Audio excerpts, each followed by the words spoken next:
بالله من الشيطان الرجيم. بسم الله الرحمن الرحيم. الذين قالوا إن الله عهد إلينا ألا نؤمن لرسول حتى يأتينا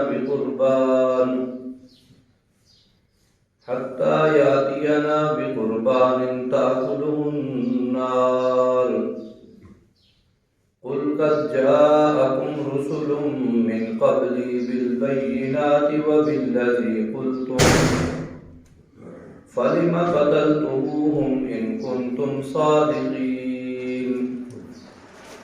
فإن كذبوك فقد كذب رسل من قبلك جاءوا بالبينات والزبر والكتاب المنير.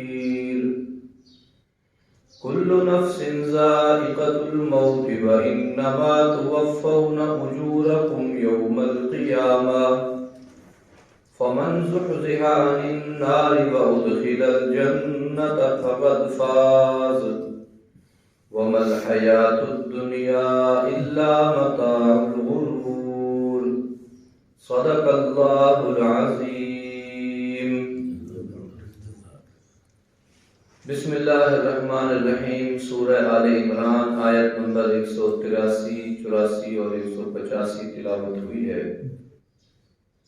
گزشتہ آیت کریمہ میں حضرت ابوبکر صدیق رضی اللہ تعالی عنہ نے ایک یہودی عالم کو تھپڑ مارا تھا کہ اس نے اللہ رب العزت کی شان میں بے ادبی اور گستاخی کی، اور حضرت ابوبکر صدیق رضی اللہ تعالی عنہ کی تائید میں قرآن پاک کی آیت نازل ہوئی.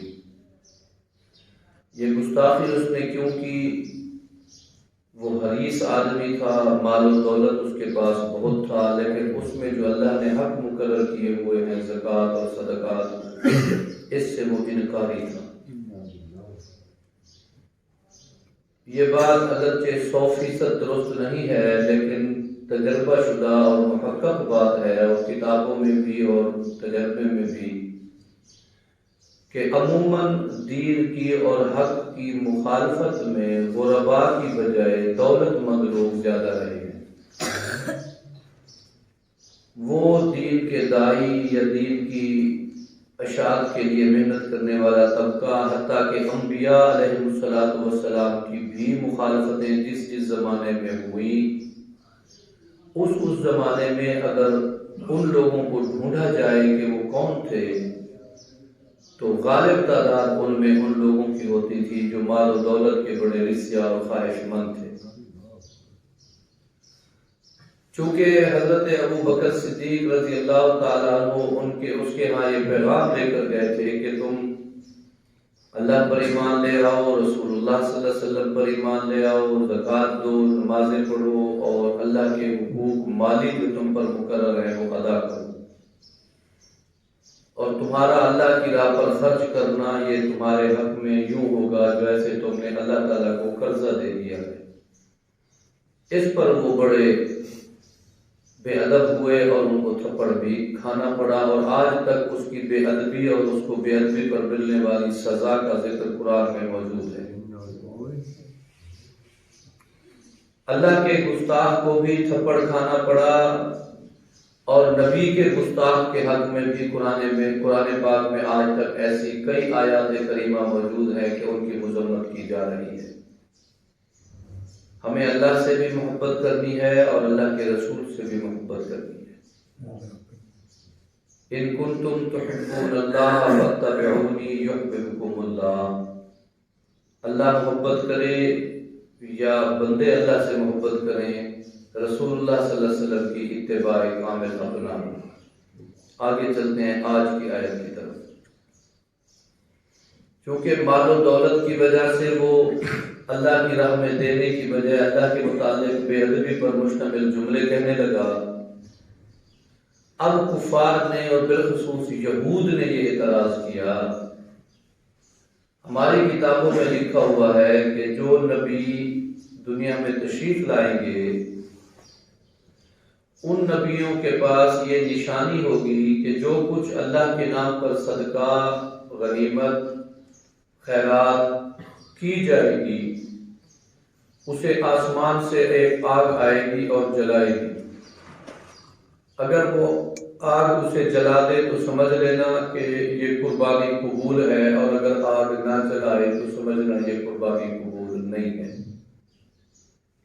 اب سابقہ انبیاء تو اللہ کی راہ پر دیے ہوئے مال کو جلایا کرتے تھے، آپ کیسے نبی ہیں؟ آپ نے آ کر اعلان کر دیا احلت لی الغنائم، میرے لیے سارے مال غنیمت حلال قرار دے دیے گئے۔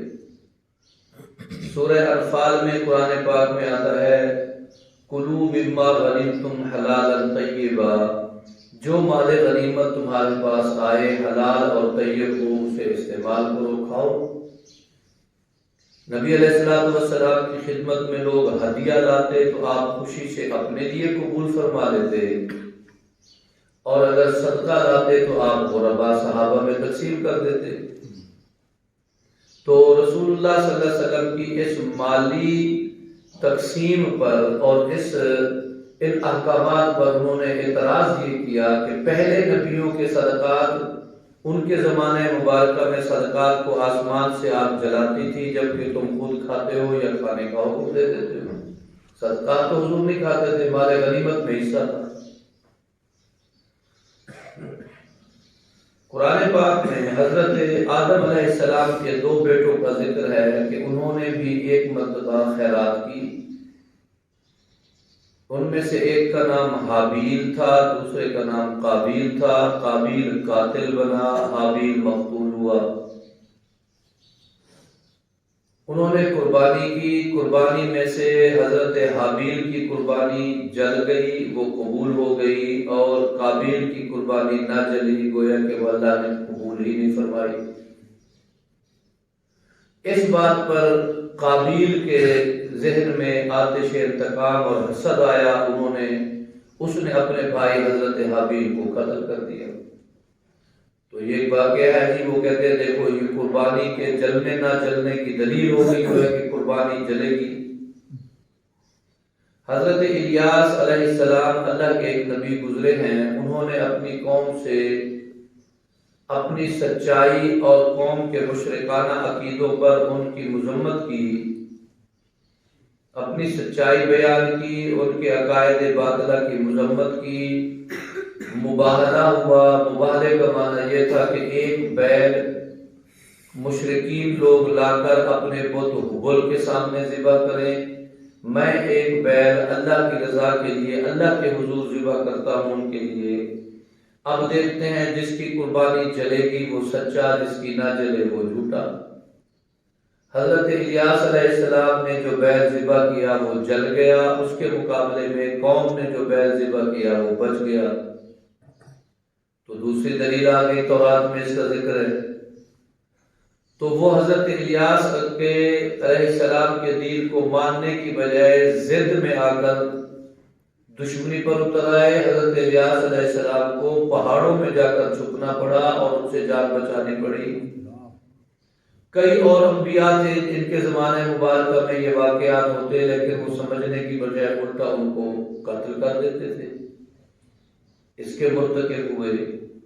اب نبی علیہ السلام کے بارے میں ان کی کتاب تورات میں بھی موجود تھا، 2 نبی ایسے آئیں گے جن کی قربانیوں کو آگ نہیں جلائے گی، اس کے باوجود بھی وہ نبی برحق ہیں۔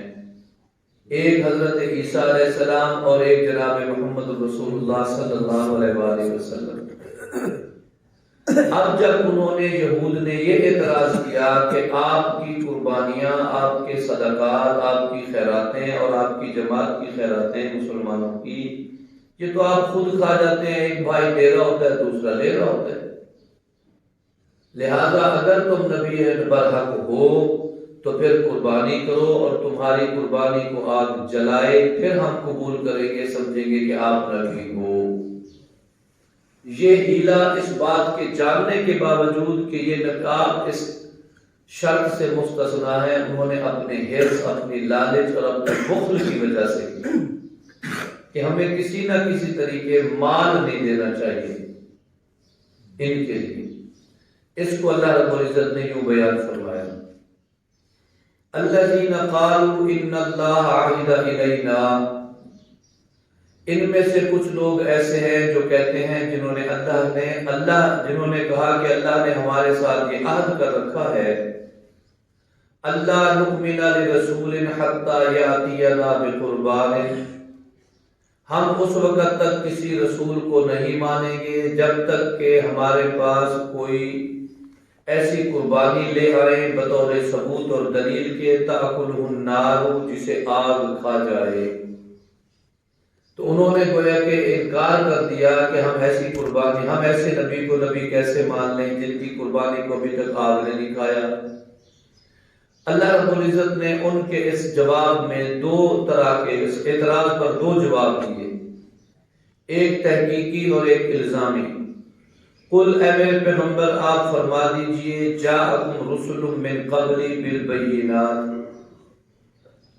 تمہارے پاس مجھ سے پہلے رسول آئے اور کئی نشانیاں لے کر آئے، اپنے نبی ہونے کی نشانیاں، اپنے رسول ہونے کی نشانیاں، اللہ کی کتابیں اور صحیفے۔ جب وہ نشانیاں، وہ کتابیں اور وہ صحیفیں بھی آ چکی تھی، بالذی قلتم فلم تقتلتموہم، جو تم نے مانگی وہ نشانیاں تمہیں ملی، پھر تم نے نبیوں کو قتل کیوں کیا؟ اگر نبیوں کی نشانیوں کے بعد نبیوں کو مان لینا حق بنتا ہے تو تم نے حضرت صالح علیہ السلام کی اونٹنی کو قتل کیوں کیا؟ حضرت الیاس علیہ السلام کو شہید کیوں کیا؟ آپ نے اور کئی انبیاء کو انہوں نے کیوں مارا؟ یعنی تمہارے اندر تو یہ دلائل آنے کے باوجود بھی یہ عجیب عادت ہے کہ تم ایسا کرتے ہو۔ فَلِمَ قَتَلْتُمُوهُمْ إِن كُنتُمْ صَادِقِينَ، تم نے کس لیے انبیاء کو قتل کیا؟ اگر تم نبیوں کی نشانیوں کو دیکھ کر ماننے کا وعدہ کر چکے تھے، تم سچے تھے، تو تم ایسا نہ کرتے۔ تم نے پہلے بھی انبیاء کے ساتھ توہین کی ہے اور وہی رویہ میرے ساتھ کر رہے ہو۔ اللہ رب العزت نبی علیہ الصلوۃ والسلام کو اب تسلی ارشاد فرما رہے ہیں، فَإِن كَذَّبُوكَ فَقَدْ كُذِّبَ رُسُلٌ مِّن قَبْلِكَ، اے پیغمبر اگر یہ آپ کو جھٹلا رہے ہیں تو کوئی نہیں، آپ سے پہلے بھی کئی رسول ایسے جھٹلائے جاتے رہے۔ جاءوا بالبینات، وہ رسول بھی واضح نشانیاں لے کر آیا کرتے تھے، والزبر، اور دلائل لے کر آیا کرتے تھے، والکتاب المنیر، اور اللہ کی طرف سے کتاب منیر بھی لے کر آیا کرتے تھے۔ تو ہر زمانے کے سرکش قسم کے لوگوں نے اپنے اپنے وقت کے نبیوں کے ساتھ یہ رویہ کیا، یہ بھی ایسا کر رہے ہیں تو یہ بھی پہلوں کی روش پر چل رہے ہیں۔ لیکن ایک بات یاد رکھیں، کل نفس ذائقۃ الموت، ہر ایک نے مرنا ضرور ہے۔ یہ مت بھولنا کہ تم نے مرنا ہی نہیں ہے، ہر ایک نے تم میں سے مرنا ضرور ہے۔ وَإِنَّمَا تُوَفَّوْنَ أُجُورَكُمْ یوم القیامت، جو کچھ تم نے دنیا میں کیا اس کا اجر تمہیں قیامت کو دیا جائے گا، چھوٹا ہو بڑا ہو امیر ہو غریب ہو، سب کو اس کا کیے کا بدلہ قیامت میں دیا جائے گا۔ اور جب کیے کا بدلہ قیامت میں ملے گا تو دو طرح کے لوگ ہوں گے، ایک کامیاب ایک ناکام۔ اب ناکام لوگ بھی ذکر ہو رہے ہیں اور کامیاب بھی۔ فمن زحزح عن النار، تم میں سے جو آگ سے بچ گیا، وادخل الجنت، اور جنت میں داخل ہو گیا، فقد فاز، وہ کامیاب ہو گیا۔ آگ سے بچ گیا اور جنت میں داخل ہو گیا، اور اس کے برعکس جو آگ سے نہ بچا اور جہنم میں داخل ہو گیا وہ ناکام ہو گیا۔ اور کامیابی اسی میں ہے کہ ہم اللہ کے نبی کی اطاعت کریں، آپ کی فرما برداری کریں۔ وَمَا الْحَيَاةُ الدُّنْيَا إِلَّا مَتَاعُ الْغُرُورِ، تم دنیا کی زندگی اور دنیا کے مال و متاع کے لیے اتنی سرکشی کر رہے ہو، بحث پہ بحث کر رہے ہو، ماننے کی بجائے مناظرے پہ اتر آتے ہو۔ یاد رکھو جس مال کو بچانے کی اتنی کوشش کر رہے ہو یہ دھوکے کا سامان ہے، دنیا کا متاع ہے، اس نے ایک نہ ایک دن تمہارے ہاتھوں سے چلا جانا ہے، پھر تمہیں پتہ چلے گا کہ اوہو مال بھی نہیں رہا اور ایمان سے بھی محروم ہو گئے۔ اللہ تعالی ہمیں سمجھنے کی توفیق عطا فرمائے۔ خلاصہ ہمارے لیے کیا نکلا؟ ایک تو ان کی اس عادت کو ہمارے سامنے پیش کیا گیا کہ جو انہوں نے رویہ کیا، ہمارے لیے یہ حکم نکلا کہ ہم بھی اللہ تعالیٰ کی طرف سے واجب مالی ضابطوں کا انکار نہ کریں، ورنہ یہ طرز یہود ہے کہ اپنے مال کو بچانے کا ہیلہ کرے، اور اللہ تعالیٰ نے جو ہمارے اوپر مالی صدقات لازم کیے ہیں ان سے دور ہٹیں، یہ ہمارے حق میں کسی صورت بہتر نہیں ہے، یہ عادت اہل اسلام کی نہیں ہے۔ اللہ رب العزت مانگے، اللہ کے نبی فرمائے تو ہمیں اپنا مال، جان، تن، من، وقت، ہر چیز اس کے اوپر قربان کر دینی چاہیے۔ یہ ایک اہل ایمان متقی مومن شخص کا حق ہے۔ اللہ ہمیں اس کی توفیق عطا فرمائے۔